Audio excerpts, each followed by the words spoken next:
ஹனுமன் ஜெயந்தி அன்னைக்கு இந்த ஒரு விஷயத்த செய்ய மறந்துடாதீங்க.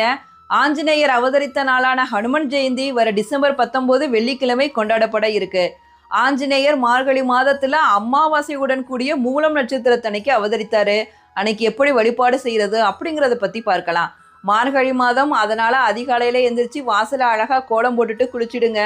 ஆஞ்சநேயர் படத்துக்கு சிவப்பு நிற மலர்களை சூட்ட வேண்டும். வெற்றிலை மாலை கூட போடலாம்.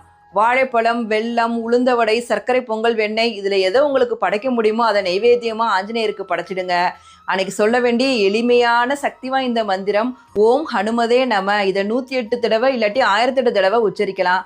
அதுக்கப்புறம் சுந்தரகாண்டம், ஹனுமன் சாலிசா இது எல்லாம் பாராயணம் பண்ணிங்கன்னா அதிகமான பலனை தரும். ஹனுமன் ஜெயந்தி அன்னைக்கு இந்த ஒரு விஷயத்தை மறந்துடாதீங்க.